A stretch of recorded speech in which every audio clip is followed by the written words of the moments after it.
And just like that, welcome everyone to our Unlearn live event. We're going to get started very shortly, but we want to thank you so much, everybody, for joining us. We have a very large audience today and want to give everyone a chance to file into our virtual space.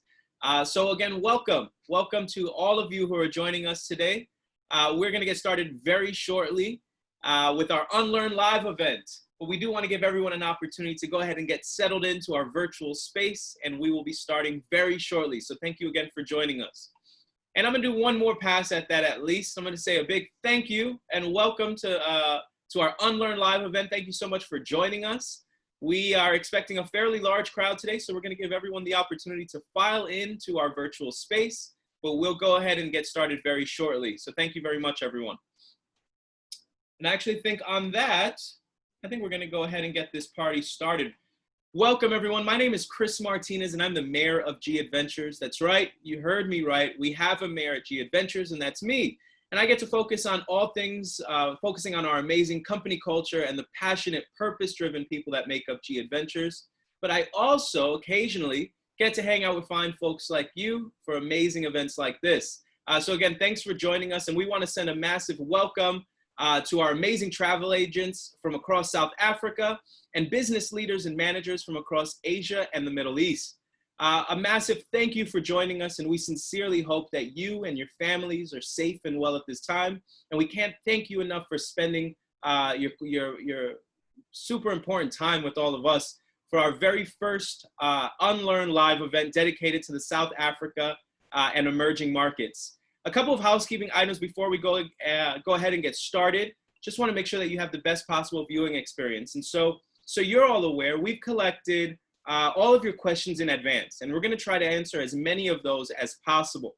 In addition to that, if you weren't able to submit a question in advance, or maybe you're inspired throughout the conversation and would like to submit a question, it's not too late, because we're going to be taking advantage of our question and answer function at the bottom of your Zoom screen. And we're going to be taking questions throughout the entirety of this event. In addition to that, we recommend that all of you select Fit to Screen at the top of your window to ensure you have the best possible viewing experience and you don't miss anything. And you will need to see everything on your screen because we are giving some stuff away, which I'll talk about later. And finally, we will be recording this session for anybody that wants to refer back to anything, or maybe you need to step out. No worries, we'll be recording this entire session.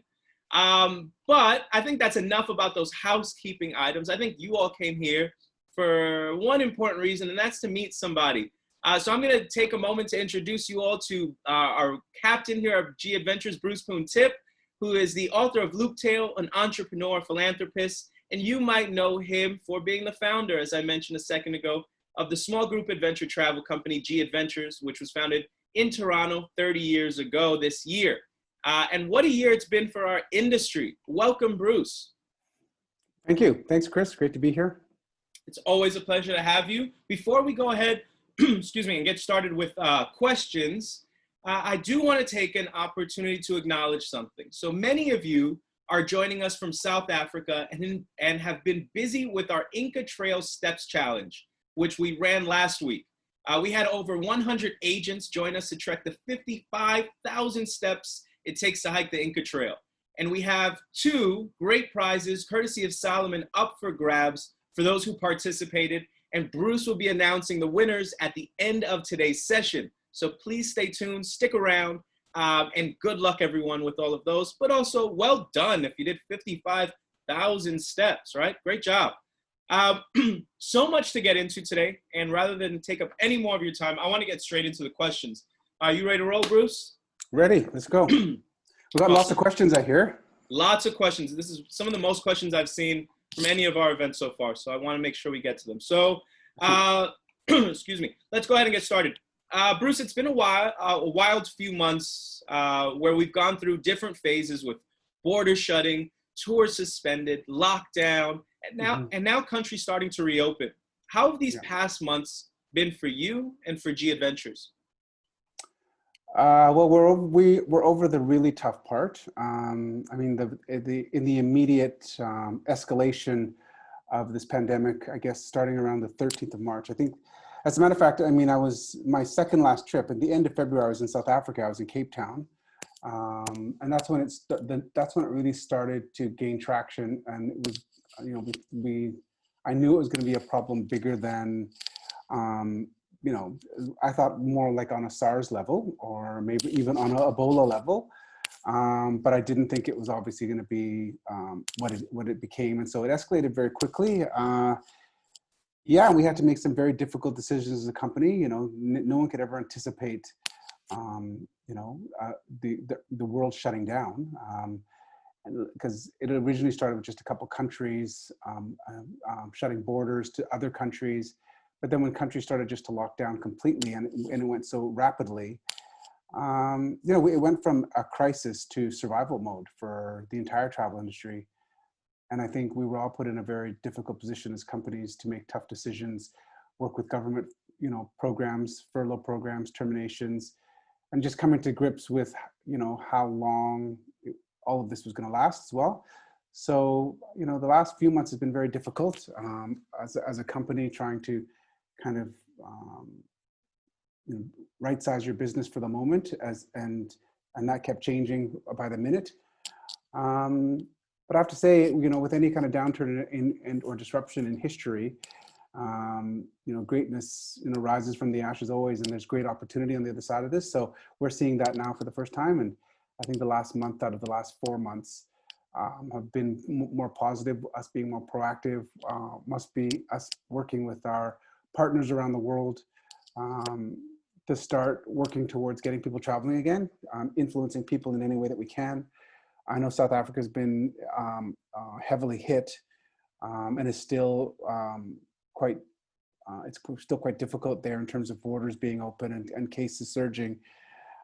So it's a difficult time, but for the first time there's a positive feeling in the air at Gadventures, because we can't be together as well. Like this whole idea of remote management has been complicated.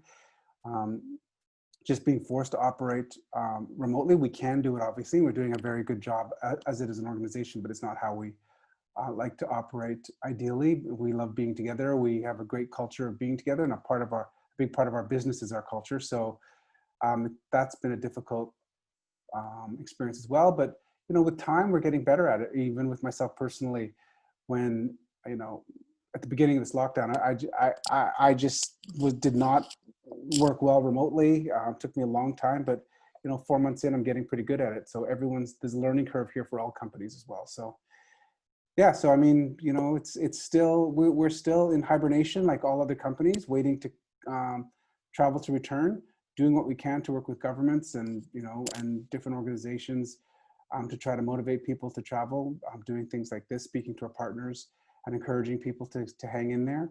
And we're all in this situation where we're just waiting for people to feel comfortable to travel again. And as a social enterprise, one of the big parts of Gadventures is working with local people and businesses. How has the pandemic affected the local people we work with in the destinations? Well, it's differently. I mean, the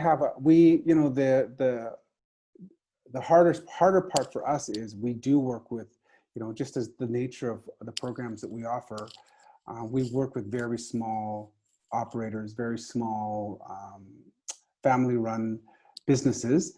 So it is very difficult for us. It's very difficult for a lot of the operators on the ground. But there's obviously our projects and our social enterprise projects that we do through our foundation Planetera. And then there's our local partners and businesses, small scale hotels, transportation providers, different services that suppliers that we work with. And there's a combination of people that, can make it through. And it's also changing, because when this first happened, people thought, it'll be 30, 60, maybe 90 days. And any business can withstand 30, 60, or 90 days. So everyone thought they could, batten down the hatches and make it through this relatively unscathed. But as we start talking about 6 months, 8 months, the possibility of, no tours until next year, it becomes much more difficult for people. And then there's some of our partners, especially our social enterprise partners, that aren't doing well at all. And it's because, they rely heavily on tourism. And we've worked with them to build social enterprise kind of community projects through Planetera to be quite reliant on tourism. So we're we have an impact fund, which we're giving out grants to Planetara. If anyone has a chance, they should follow Planetara. If they want some inspiration, they should follow Planetara on Instagram, because they're kind of really tracking all their work and doing Instagram lives. There's another great one from Africa actually this weekend, visiting all of our projects and giving grants to some of the projects where we can help, them. And some of them, again, have other industries or other ways in which they can survive. But some are in difficult situations, and we're seeing how we can help and how we can encourage our travelers to help as well. We have a donation match going on with the Planetara Turn Travel into Impact fund at the moment over at the Planetara website that people can get involved in. But yeah, I mean, it's difficult all the way around. I mean, I think there's different companies that are in better cash positions than other companies. For us, you know, we have thousands, like tens of thousands of agency partners that are affected around the world.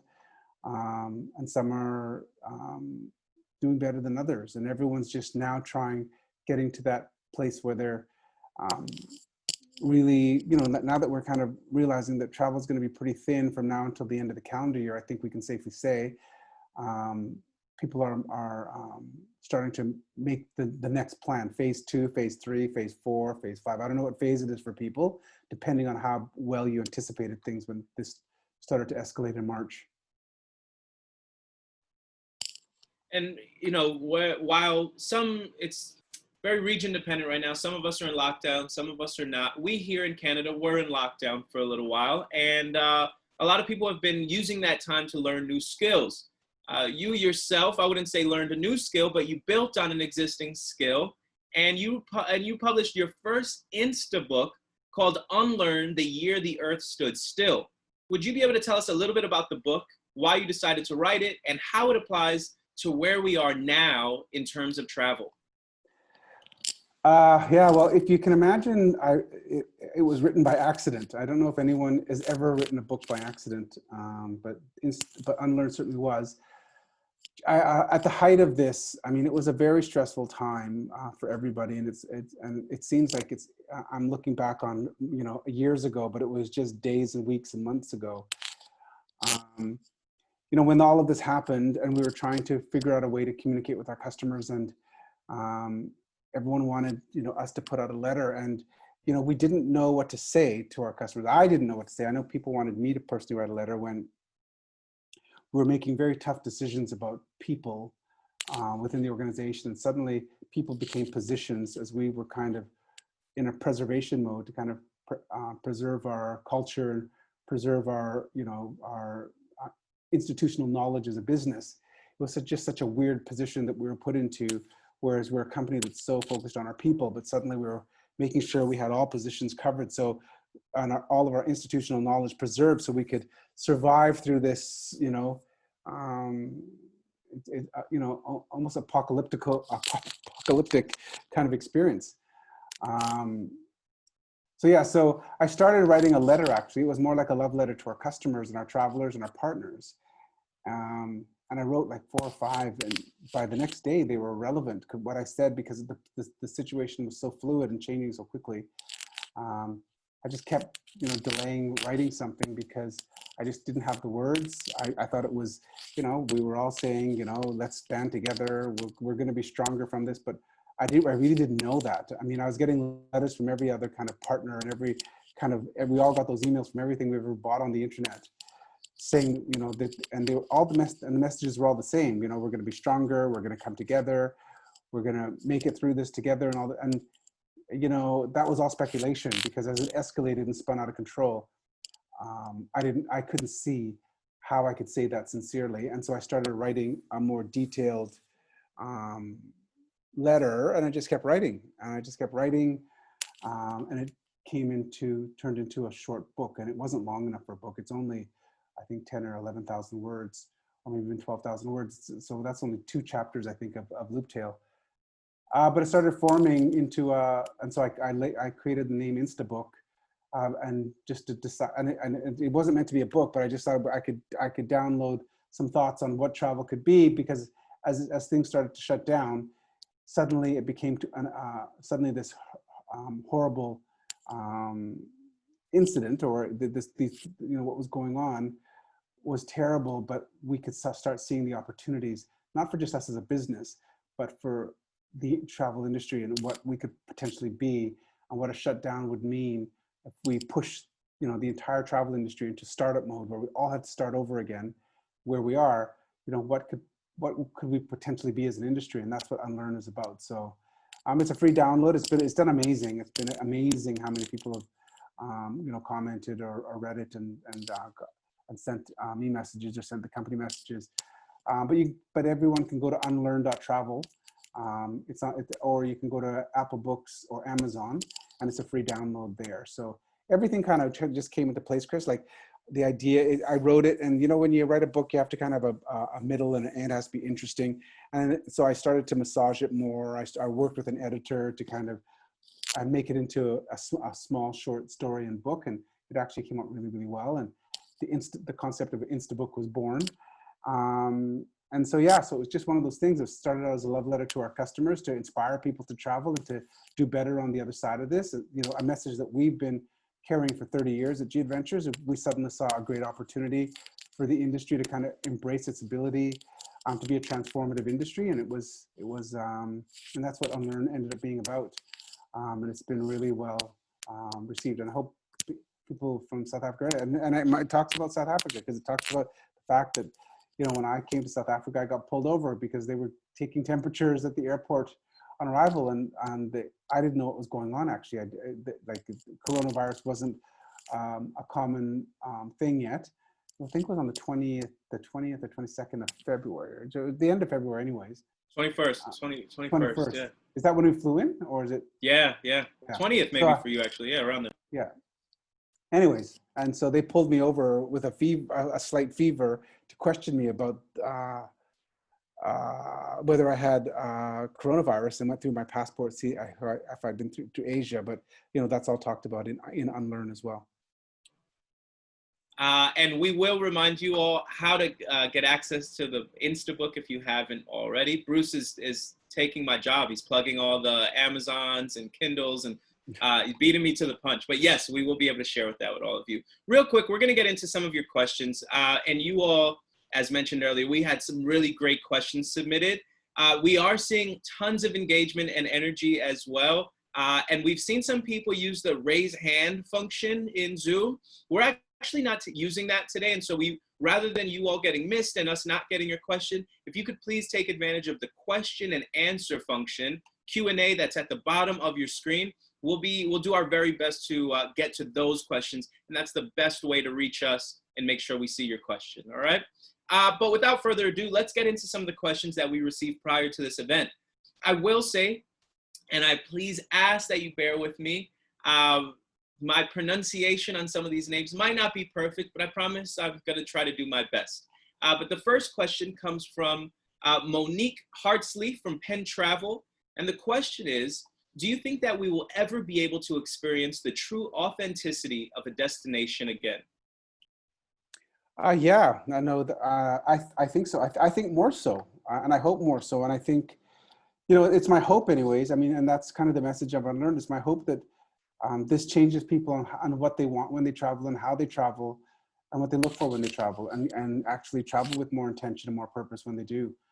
I think just before this pandemic, and I think, it marks a time for us in the travel industry where I think the travel industry had gotten to a very ridiculous point. And sometimes you have to, when you're doing crazy things, you have to actually just stop what you're doing and look back and realize that, what you were doing was, crazy. And I think we were in a place like that in the travel industry where, people were selling amenities and not destinations. Whether it was about, a place having 10 different restaurants for 10 different style of foods that wasn't local to that region, Broadway shows, zip lining, indoor basketball, like amenities, thread counts on sheets. Suddenly amenities became more important than the destinations, and the destinations became irrelevant. And I just think that's a very dangerous place to be as a travel industry. And now that people have been through this and we see how connected we are as a planet, like, one thing that this coronavirus has shown us is that, we're all connected as a planet, especially after the last 3 years or 4 years as a planet, we've gone through such division and such political kind of, this populist movement that's really separated people, whether it's, building walls and cutting trade agreements and just, Brexit, whatever that's been going on, has been counter to where we are now, where this pandemic has brought us all together and we need to work with each other to get out of it. And how this, virus and market in China just spread so quickly all over the world. And within, a month or 2 months, it reached the most remote corners of the world, shows us just how connected we are. And, it just takes a small group of people in the travel industry to change how they travel or change, how they travel, to have a significant change on the landscape of our industry. And so I think that will happen. I do think that, I don't think it's going to be a long time. It's going to be quite some time before, any of us are going to put our 80-year-old parents on a cruise, compound kind of resort holidays packed with thousands of people doesn't seem as appealing to people. And hopefully people feel more connected to the world and travel differently. And that's a great opportunity for us as an industry. So, and the word that this question was about authentic, or more, is that the word they use? Like more authentic, Chris? Yeah. Yes. So like, hopefully people will seek out more travel that's more important to them and more meaningful, and the destination becomes relevant and paramount, and that you actually travel to a country not because it fits your dates, or it's the price that works, or the amenities of of what you want to be distracted from what the destination actually offers. I hope all of that comes together for a significant amount of people that change how they travel. And us as a travel industry have an opportunity to be that guiding light to guide people into how they're going to travel next on the other side. We have that great opportunity to be an information source for that. And shifting a little bit away from the industry, more to Gadventures, Ben McCabe from STA Travel would like to know, how will Gadventures adapt going forward post-COVID-19? Sorry, say that again, Chris? How will Gadventures adapt post-COVID-19? Well, I think there's going to be there's going to be 3 levels of, I think they're in the short term, and there's going to be a midterm kind of solution, and then long term. And, like all of us, we question whether, once there's a vaccine found, how effective that vaccine is, how rapidly it can be administered to the world, and how comfortable feel, tradition tells us that people have very short memories with these kind of things, and things just bounce back to normal. So I think the main thing, though, for us that's going to change is probably our business relationships with all these small scale providers that we work with around the world, who we've made a career of offering people, these unique experiences. But they involve us having very intimate relationships with very small businesses, family-run businesses, locally owned community projects, tourism projects, planetary projects, but also family-run hotels, transportation companies. And a lot of these businesses are very, I say small, but they're also run very simply. And we're a big part of their business. We work with them as partners. We got ourselves caught in this situation now where, we pay in advance before we even get paid, because we have travel agency chains that pay us after travel. And when the business stopped, we have all of these suppliers that have, deposits and money paid in advance, different relationships, depending, because quite often when we're starting up with new hotels and new family-run businesses, we give them 6 months advance or 1 year advance payments to help them do extensions or expansions on their businesses, or operating their businesses, or getting them out of financial issues. And I call it the circular economy that we had as a business. We created this marketplace and this circular economy with all of our customers, and suddenly everything stopped, and customers want their money back, and we have money, and we haven't been paid by some of our agency partners. We've extended money, like acting like a bank really, to a lot of our on the ground partners that are more social enterprises. So we're issuing microloans and deposits and different things. And so all of that will change. Like, our business practices will have to tighten up. I think we all got caught with this because we never anticipated the world could shut down like it has. And we've been operating with this kind of circular kind of economy for 30 years. And now we're in a really serious problem where our customers are saying, I just want my money back. And we're saying, well, we don't even we don't have your money because, we haven't been paid, or we've paid out expecting you. And we're trying to figure all that out. And it's a slow progression for us, or it's a slow work. And I think all of those things will tighten up in business. I think it'll be much more difficult, but at the same time, just different, because we're offering training programs now for all of our smaller operators and how we can work with them to also work with our customers on the other side of this, what it's going to look like, the new sanitation rules and regulations that are going to come out, how they're going to, how we're going to negotiate that with all of them as part of our contract, which whether it's cleaning vehicles between uses, rooms, cleaning surfaces, masks, hand sanitizer. We had a plastics project where we demanded all of our hotels offer water for free in receptions to work with us to get rid of plastics and people to travel with water bottles. On the other side, will people want to do that? Will people want to use public water sources and reuse water bottles at a time like this? So all of these things are, where we are negotiating, and these are the things that are changing. And so there'll be a short term, like we've already released our Book with Confidence Plus programs, where when we're starting to actually have people booking on our first tours at the end of this calendar year. And I think we have 20 something tours running in September, which we're super excited about. I've never been more excited just to run a tour. We run obviously tens of thousands of tours every year, but we have a handful that are actually going in September. So we're pretty excited about that as well. Just to get people comfortable traveling again. And so we're going down with smaller group sizes, inexpensive for, much more inexpensive for having single rooms, making it more available to everyone and not just a few on a trip. Also, cleaning vehicles, larger vehicles for less people. So there's more space for physical distancing, masks, gloves, whatever people are most comfortable with, and having those available. So that's going to be a short term for early adopters that start traveling again. And then there'll be a midterm where we'll return. But and then following all the local guidelines, which is also, so we're following all the guidelines, and whether it's a museum or that we take our customers to, or a public place where there's going to be new physically distancing rules or regulations in terms of timings in which we have to buy tickets based on time now to enter into certain areas to keep numbers down and keep groups from lining up outside. All of those things are being considered now on how we're going to get people traveling again on the other side of this. Our next question is from Ralda Watson of Flight Center, who actually won the social submission spot on Changemakers. The question is, do you think that the time of COVID-19 taught travelers the importance of booking with a travel expert? Yes.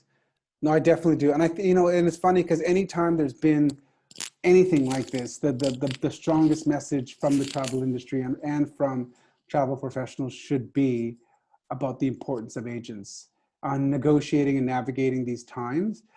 I think, and I hear it from our travelers all the time as well, because they find it very difficult to even deal with us. And we think we're doing as best a job as we can with all those. So we're in a very unique situation because we're doing the best that we can with reduced resources, because we've all downsized our businesses. Yet we have a massive amounts of work as we canceled tours in the future, dealing with cancellations and refunds and credit notes.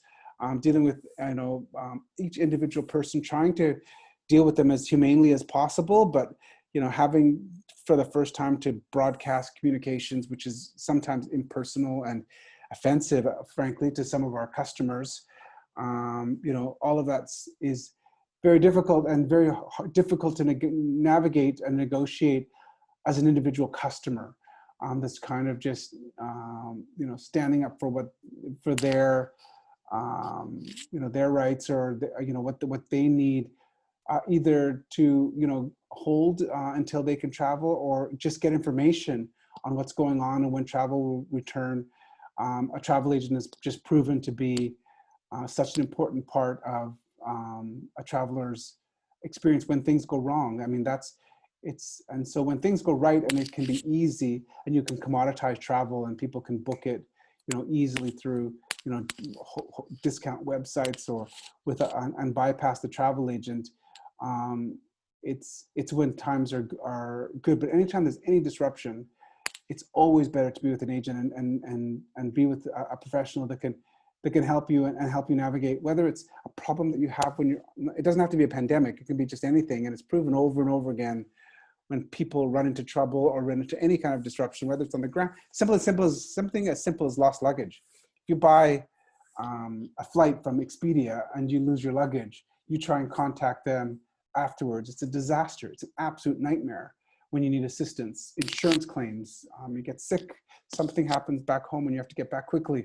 All of these things shows the power and the need for having a travel professional book your holiday and to work with. And so during these downtimes, that message should be very clear. And because suddenly your agent becomes your advocate and your source of information to help you navigate through a fairly complex time when you don't really have the time, and you're paying your agent to help you navigate challenging times. And this is the most challenging thing we've seen in the industry, and it's a clear beacon or clear message to travelers the value and importance of agents. Our next question is from Cleo Geldenhuis of Penn Travel, who actually traveled with Gadventures on an agent fam to Cambodia in November 2019. Hope you enjoyed it. The question is, what keeps you motivated? That's a big question. Like, motivated with getting through this pandemic, or just motivated in general in life, or just getting up in the morning? Like today was my motivation, was all of you.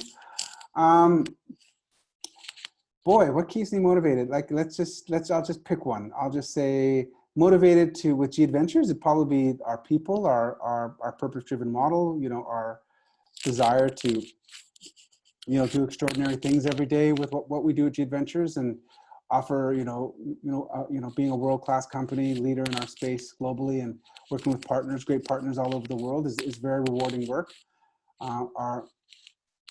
We're approaching 100, our project 100, to be delivered still by the end of 2020 through Planetera and our community development, our social enterprise, the work that we do around the world, our leading kind of message of community tourism, and how we've kind of pioneered that over 30 years. That's all very exciting stuff, but it really is the people, the community that we've built, and that includes everyone who touches our brand, whether it's our customers, our people that are employees, or all of our partners around the world. It's an amazing ecosystem to be part of Gadventures, and to be part of this community that we've created over the last 30 years.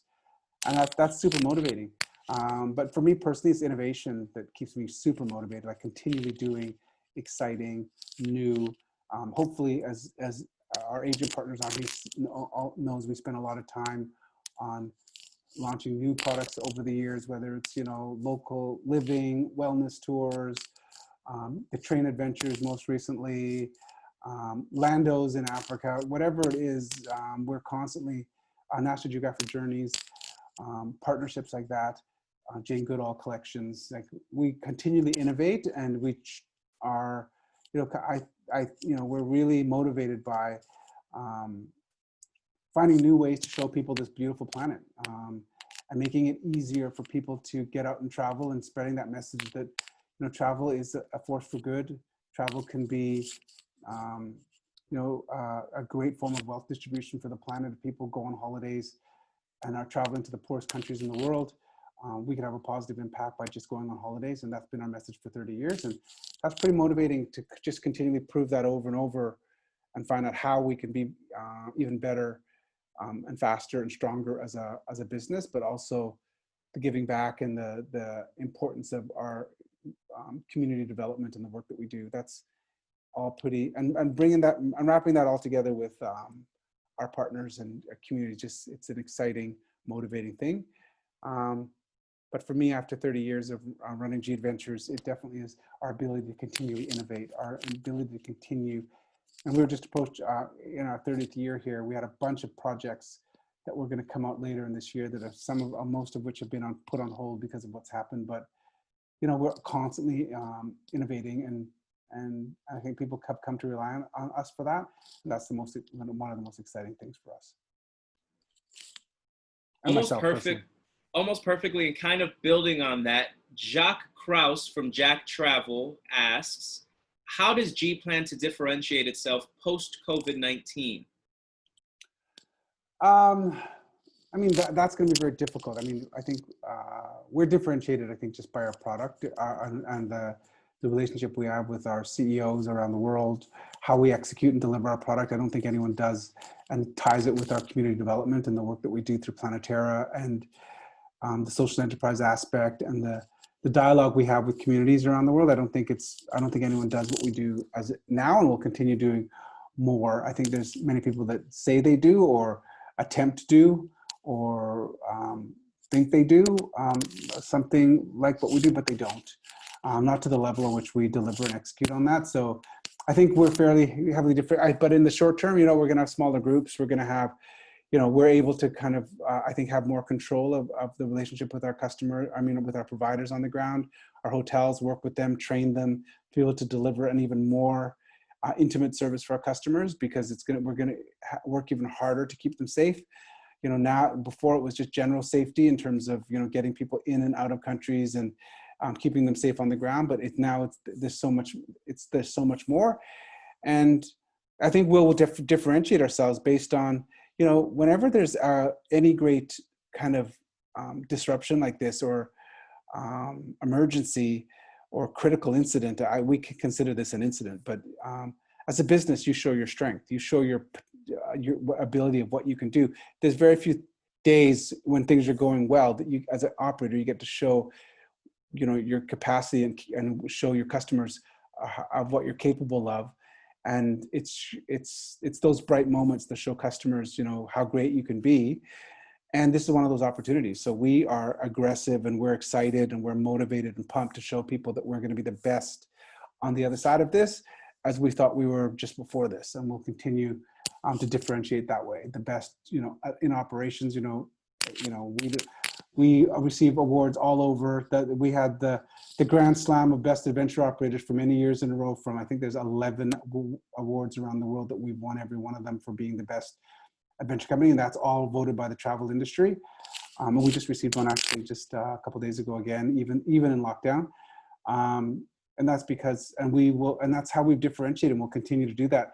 And then on top of that, we will continue to innovate. We'll continue, like, agents should stick with us as partners, and we'll continually surprise you and delight you with new and exciting things all the time, because we have done that for 30 years, and we'll continue to do that.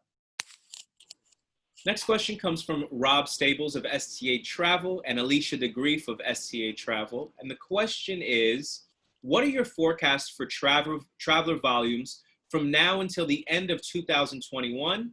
And will the smaller group sizes introduced for Travel with Confidence Plus be a new market moving forward?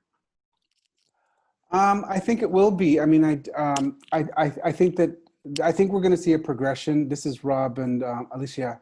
I think we're going to see a progression where there's going to be a few people that'll travel at the end of this calendar year, and these are, what we call early adopters that want to be the first in or take advantage of the fact there's going to be no crowds. And we always see people that want in the first. These are the same type of people that line up for iPhones for a week, or line up in lines to do, to get new technology. And we're going to see that by the end of this calendar year. We're already seeing that, people booking for, but it won't be in any great numbers. And then early next year and into spring, I think is when we'll see a reasonable return to people traveling, but still not significant numbers until, after the third or fourth or the second quarter of next year, that we'll see, and I think that it'll take a couple of years before we're back to the regular full numbers that we saw.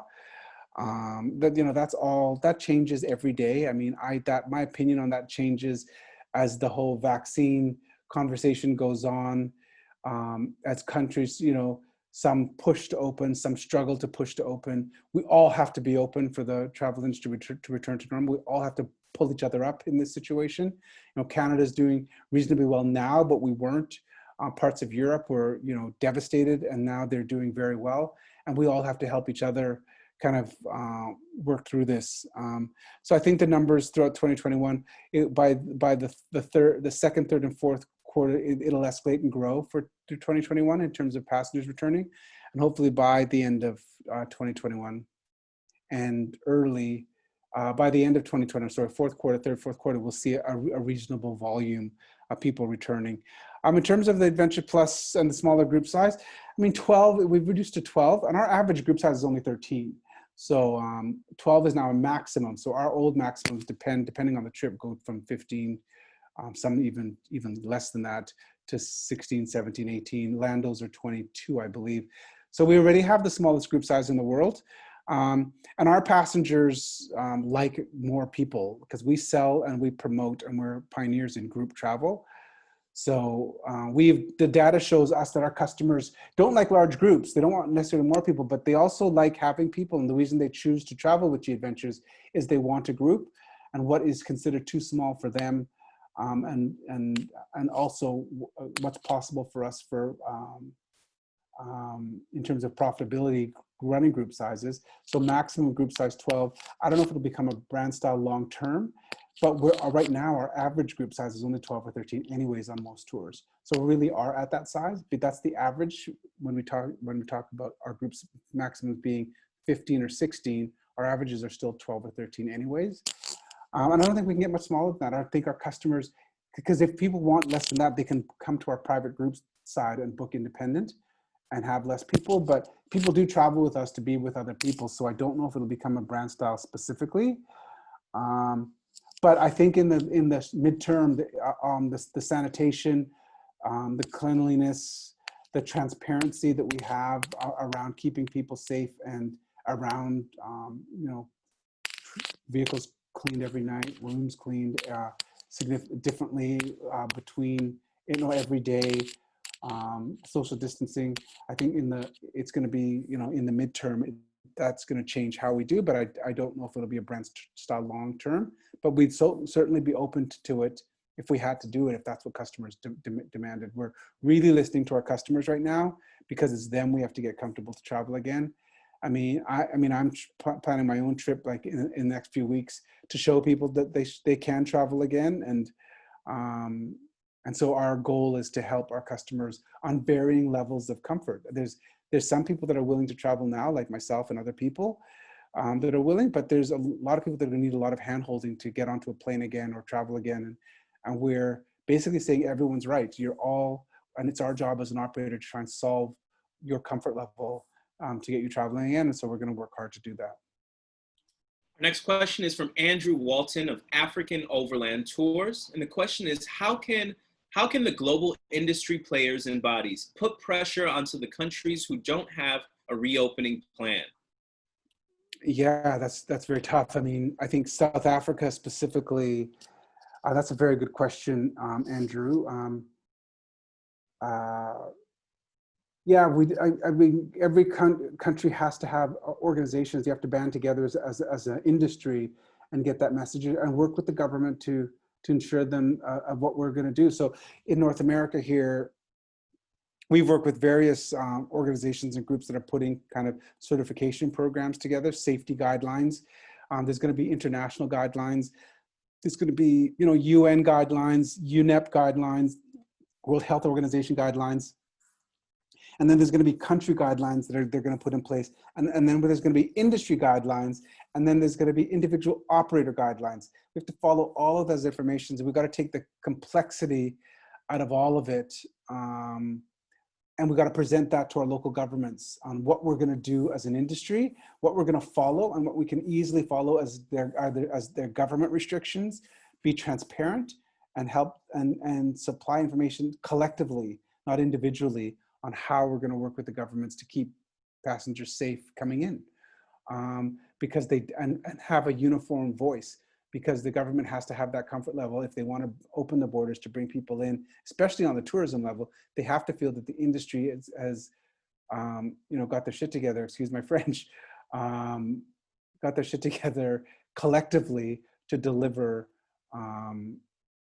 a unified message of transparency to customers on how they're going to be safe when they're in the country, and the government can feel safe and support those guidelines. And again, using their guidelines. And as you know, there's different guidelines going to be for transportation, for just people having a simple meal in a restaurant, to hotel rooms, elevators, like massive hotels that you can only have 2 or 3 people in elevators now. So huge tower elevators and hotels are going to have problems moving people. So how you're going to regulate the percentage of people you're going to allow and stay in every hotel just to open up initially, and how you're going to regulate those numbers and how you're going to keep people safe. But we have to all agree with it as an industry and come together. So, so Andrew, I would suggest that you kind of work with any kind of, there's so many conversations going on, and offer your services to be on those boards. I've got asked to, and we as Gadventures got asked to be part of many conversations, and they're out there, and you have to be aggressively go after them to be part of those conversations and offer your support to your sector of the industry on what you can do. And that information is power for the collective group to go to with a cohesive plan representing all aspects of tourism, not just tours, not just, I mean, I guess you do overland tours, but hotels and transportation and restaurants and, and museums and, anywhere tourists will congregate or gather, how we're going to keep them safe and how we're going to honor the social distancing, the masks, hand sanitizing, whatever it is, how we're going to all deliver that and execute on that as a collective strategy and bring that as a plan to governments. That's what we're doing here in Canada, and what we're doing I'm working with many different groups within Europe, and especially in the States as well, because the States isn't doing very well. And so they're coming together, and we're working with many different groups, whether it's agency groups, operator groups, there's just so many I could name, but I'm sure South Africa has a list as well, and create that dialogue and that conversation. It's all about transparency, and it's about communication collectively as an industry, not just one person. Our next question is from Courtney McCoy of Thompson's for Travel. And the question is, with the current smaller group sizes on your tours, how will this financially impact the CEOs and Planetera initiatives? It won't impact them really much at all. I mean, our CEOs are when they're on tour, they're paid the same, whether there's 5 passengers or 15 passengers. So it wouldn't impact that in terms of the smaller group size. I think it becomes harder work. I think, Chris, you were a CEO once. I think smaller groups are harder to manage as a CEO because you rely on people socializing with each other, and if there's less people, they're more reliant on a CEO for socialization advice and instruction, whereas people tend to help each other in larger groups. So I think it's a bit more of an intense experience for our CEOs, but our CEOs are up for it and love working with our customers, and they're a special breed of people that love showing people their part of the world.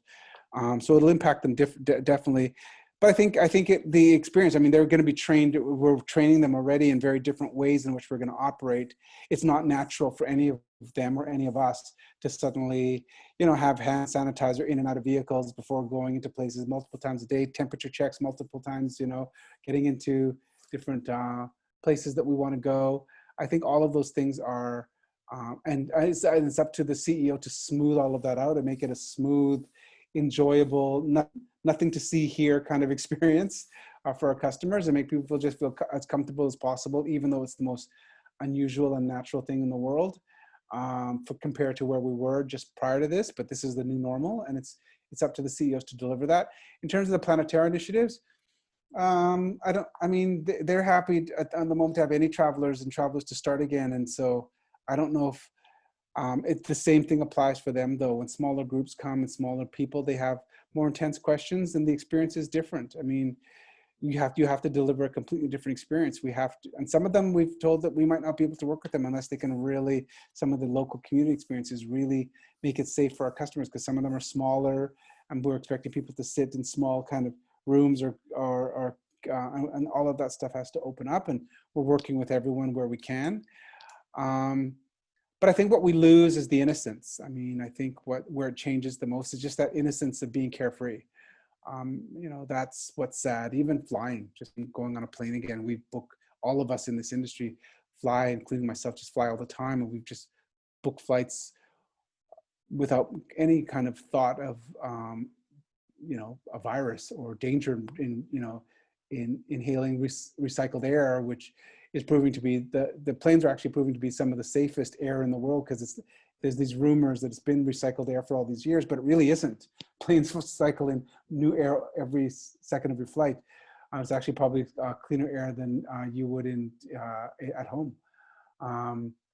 But all of these things become kind of issues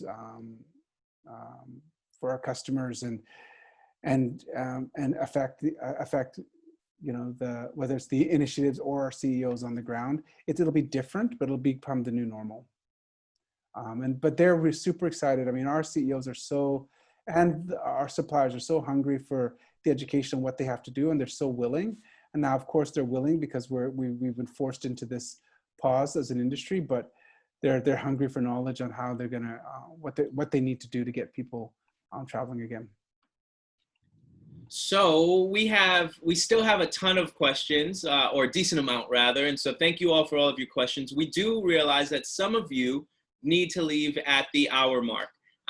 Realizing that we have such great questions left, we are going to extend this event just a little bit longer. But before we do, we did mention that we're giving away some prizes. And so if anybody does need to leave, I think it's a good time that we give those away right now. So for those folks that need to leave, we're going to do the reveal for the Inca Trail Step Challenge now. And just a little bit of information about that. We had over 130 agents take part in the challenge, and they managed to clock up a total of 5,077,626 steps and trekked 4,062 kilometers, which is enough to have completed the Inca Trail 96 times. So well done. If nothing else, you've won the gift of health and well-being. That's amazing what you all did. But we do have two real prizes from Salomon. We have two great prizes from Salomon clothing up for grabs. And the first is the Inca Trail Kit Hamper, which contains a jacket, shirts, trekking socks, and a hat, perfect for those wanting to get out and start trekking. All of the agents who completed the challenge and clocked up their 55,000 steps will be entered into the random draw, which I'm going to do now using the wheel of names to pick the winner. So I'm going to share my screen right now, and fate is going to determine the rest. So hopefully you can all see my screen. Bruce, do you see that wheel? I do. All right, awesome. Let's go ahead and give it a whirl. Okay, this is interesting. Okay, did you roll it? I rolled it. Can you see now? We've got a winner. Chantel Roberts. Chantel Robert, congratulations, Chantel. You are the winner of the Inca Trail Kit Hamper. Congrats. I'm sure somebody will be reaching out to you to make sure that we get that to you, but congratulations to you. And then we have one more prize to give away. So throughout the challenge, we asked all of our agents taking part to submit their photos which capture their Inca Trail Steps Challenge journey, as well as embodied Salomon's purpose, which is time to play. We've seen some great photos coming through, which we've narrowed down today for Bruce to pick from. And the winner will receive a pair of Salomon trekking boots, which I know lots of you had your eyes on. So keeping in mind time to play, here is the short list. So 1 second, I'm just going to share this for us right now. What we're going to do is we're going to go through some of these photos, and Bruce is going to select the one that speaks to him the most. So without further ado, yeah, whichever one inspires you, right? For time to play. Is that the prerequisite? Like it has to be inspiring, or is it best photo in terms of composition, or what am I looking? What was the directive? The directive was that the photos had to capture their Inca Trail Steps Challenge journey, as well as embody Salomon's purpose, which is time to play. So let's think playful. Okay, right. Playful, good, okay. Here we go. Option playful. 1. 2. Beautiful. Nice view of Table Mountain in the back there. Yeah, that's a nice one. Got some snow here. So Jack Travel. What's that guy doing? Just staring at the camera. Just working it for the gram. Yeah. Right. Protected, and got a sunset there. Okay. We're needing fun. Yep. Okay, got the llama and high heels for hiking. Okay. Okay. Whoa, I didn't catch that. Yeah, that's tough. Extra. Oh, that's inspiring, I Yeah. guess. Traveling with their friend. Yeah, exactly. Safe travel. Yep. Right. That's a good shot. A good angle. Good sun in the back. I like that one. Cool. How many is there? There's like 3 more. Oh, that's a good one. A little jump action here. We're having fun in the tunnel. Okay. We're having fun on the hill or the mountain. Okay. And this last one is a bit of an advertisement, I think, of why they should win. Do you want me to go through them one more time? Yeah. I think I know. All right, I'll go through them one more Okay. time. You just stop me when I got the winner, all right? Okay. I think it's go down, back. I'm gonna do that one. Go back. Okay, this is taking way too long. I think I'll choose that one. That's a This great one shot. right here. The beach. This Jumping one. in the beach. No, the jumping in the beach. Yeah. Yeah, perfect. All right, so congratulations to, and I'm going That's to fun. read the name out now. Congratulations to Chloe's Paring of Next Level Travel. Congratulations to you and your time to play. Again, we'll be making sure that you all get information on how you'll be receiving your prizes, but congratulations. And if nothing else, thank you so much for joining in on the challenge. It's a great way to get out and enjoy some nature, which is super important these days. All right, so again, as mentioned, we are recording this session, so if anybody does need to leave, we will be able to get that to you. But without further ado, I think it's important that we get back to some of these questions. So our next question is from Kristen Seeley of Flight Center. And the question is, how have the rural areas been coping without your initiatives and trips being active over COVID? So I guess the communities we deal with, how have they been coping?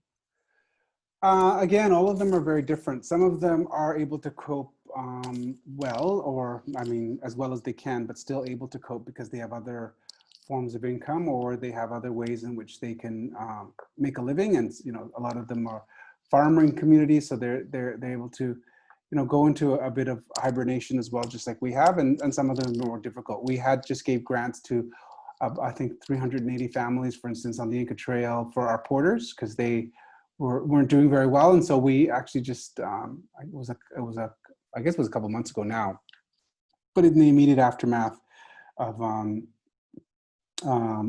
this, and work just stopping for that community. They didn't have resources immediately after, and so we worked with those communities and just gave small grants to the families to help them, and because they were having a much tougher time. So our ears to the ground. We're helping where we can. We could certainly do a lot more, and we're trying to do as much as we can. And the Impact program with Planetara is doing a really great work. We have a CEO wellness program as well going on, a match donation for our CEO well-being program as well. That's also going out to help.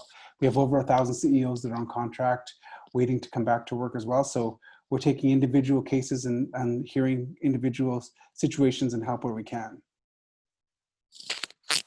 Next question is from Lauren Erlang, and the question, or Erlang, excuse me, and from Flight Center. And the question is, what's the way forward for travel? Will it get more expensive?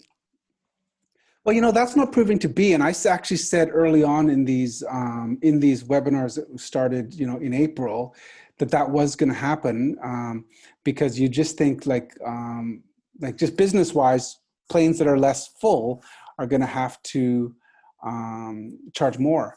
And that's not really what's happening. There's actually, like I'm just looking I want to go to Italy in next month, and I'm going to Japan in September. So I've actually been looking at my flights right now, and they're very, very cheap. So I think the industry has gone the other way, where they're trying to inspire people, because all these places are closed, flights are grounded. They're motivated to get people moving again. We need the lift, back up in the air as an industry again, in terms of there's tens of thousands, if not hundreds of thousands of planes that are, grounded at the moment. So we're all motivated to get them back up in the air and get the industry working again, hotels functioning again. And so I think that, there's a lot of good deals. They're offering a lot of good discounts and discounted rates to get people traveling again. I know the cruise industry, it's a fire sale right now to get people to cruise again late next year. So I don't like, I thought it was going to mean that it was going to be more expensive, but we're not seeing that at the moment. We're negotiating with all of our hotels, and they're being obviously very, very generous to get people to travel again. And so we're passing those savings on to customers. So I actually don't think it's going to be as expensive as people initially were predicting when this crisis started happening. Our next question is from Kim Kral of Flight Site, and Kim's traveled with Gadventures to Cuba and Colombia. So hope you enjoyed. Question is, post-COVID travelers will be looking for less crowded destinations. Which destinations do you think will bounce back the quickest? Whoa. I mean, I think the destinations that will bounce back the quickest will still be the ones that are the ones that have, a collection of tourists. I mean, Peru, Egypt, those destinations, China, India, these destinations people want to travel to, and they will bounce back. People are going to want more remote spaces though, for sure. So there'll be it's like people wanting to be more outside or more in more remote places. Like Africa, which has more remote, wide open spaces type holidays and outdoor type experiences. I think there'll be definitely more of that, people wanting more of that. But I do think the fastest rebounding ones are the ones where the governments have done amazing jobs at handling the pandemic. It's been in the news for one reason or the other, and they've shown that they have handled it, very well. Like Thailand has done amazing. Vietnam has done incredible. Korea has done incredible. Like a lot of these Asian countries that were closest to the pandemic, and as a matter of fact, Thailand, I believe, was patient zero because they came from China. I think it was from Wuhan and landed in China, the first group of people, I think it was determined. Yet they handled it masterfully. Europe had Italy, Spain, Portugal had huge, problems at one point, and have contained it and put it under control through testing and isolation and this lockdown, but also tracing and contact tracing and handling viruses in clusters as opposed to widespread kind of testing programs as opposed to going after clusters and tracing, which has proven to be the thing that actually works the best. And I think that's why South Africa is also having a problem because of it. It's so many rural areas that needs to cover and tracing and tracking all of that of people's movements in order to get ahead of the virus. But they will. But the areas that were crowded are going to be less crowded because of regulation. Like you see, Disney is opening now with small groups, but Machu Picchu is going to be the same. The Great Wall of China, the pyramids of Egypt, all of these destinations are going to be regulated, and you're going to book time slots as opposed to just open tickets to a lot of these things. So they'll be self-regulated for the crowds on the ground as well, to create those distances for people to get into different places where tourists kind of congregate.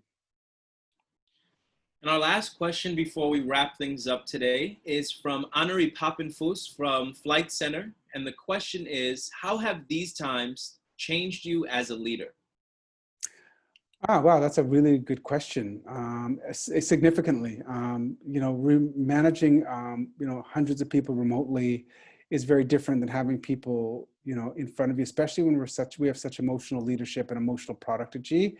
We're very used to being together, and we're a big hugging culture. We're a culture that's very close with each other and closely connected, being together and having those kind of random interactions together is part of the magic that we create every day. So as a leader, it's been very testing for me and challenging for me to be remote. I never thought I was a good remote worker. I'm motivated by being in groups of people and creating lateral kind of energy through lateral thinking through energy of people coming together, and all of that is just different. So I think it's very different being remote and using technology to connect. So we've gotten good at it at Gadventures. Like we're doing amazing and super efficient at the moment, and better than I thought we could ever be. And even in some ways, I think people are working harder than they would normally, and we've become even more effective and so much more focused because we're remote. And, you know, all conversations are right now geared towards business and execution of business. So there are positives in that way, but as a leader, you know, you lead by example when you have people in a room with you, but inspiring people to do their best and to be their best and achieve their potential when you're doing it remotely as a leader is it's just a different, it's very challenging and different. I think mental health issues come into play here because you're dealing with people who are isolated, and everyone's isolation situation is very different. Some people have houses, some people have small apartments, some people have 5 kids, some people have no kids, partners, live with extended families. Some people are in strict isolation because they have older parents that they live with or are at risk. So everyone's isolation is different, and it plays also different on mental health. And mental health has become an issue of reaching out to making sure everyone's just okay outside of the demands we place on people to work and do their jobs. So that tightrope walk and that those conversations are also part of leadership now that didn't exist prior to us all being locked down. So all of those things are challenging, and it's about emotional intelligence now, even though you might not seem so when you're using technology, which is an unemotional thing. You know, emotional intelligence becomes even more important when you're trying to connect using technology and being remote. So those things are all challenging as leaders. So that's a good question, though. Aneri, that's a great question. So thanks, Chris. Well, that about wraps it up for our question and answer. We want to just thank everyone so much for joining us today.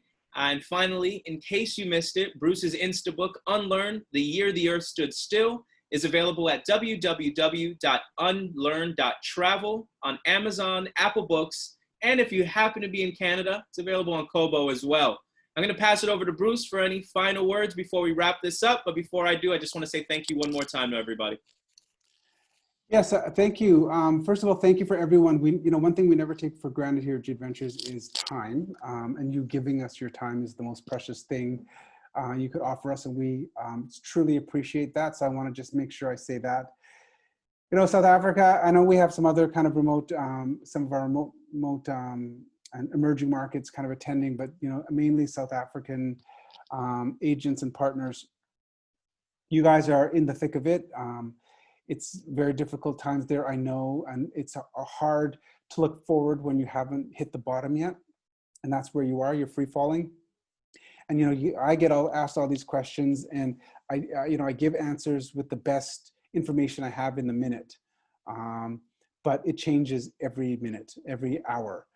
So when you're falling, and we haven't hit the bottom of this pandemic, it's hard to look around, and it's hard to see where you're going to land. And until you land, you can't look forward. So I put it out there just to be, you know, stay safe, you know, follow the guidelines. Thank you for all of your support. Work with each other as an industry. Let us know how we can help you. Reach out, stay connected. Don't, you know, isolation is only dangerous, you know, if you allow it to happen in your mind. Isolation, of course, you have to stay in your house. You have to wear masks. You have to do, but you can be free in your mind, and you can connect with people. You can reach out. And for those of you who have friends or elders or people that are struggling with lockdown, find out if everyone around you is okay. Reach out to people that you might not normally have contact with, or old friends, and just make sure everyone's okay. Be there for each other. I just want to and we will all get through this. South Africa has major, much more challenges than we do in Canada, who has centralized healthcare and has able to kind of put tracing and programs in place relatively quickly.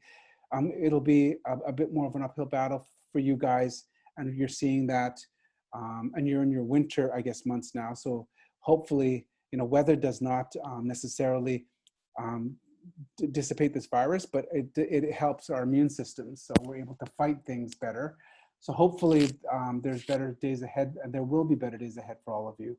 our hearts are out with all of you. But I just want to thank all of you for all of your support over the years. South Africa is an amazing, important, an amazing market for us over the years. How as a country, you guys have embraced us, and love Gadventures and everything that we do. And I just appreciate everything you do for us. The travel industry has become more important than ever before. That message has to be clear right now.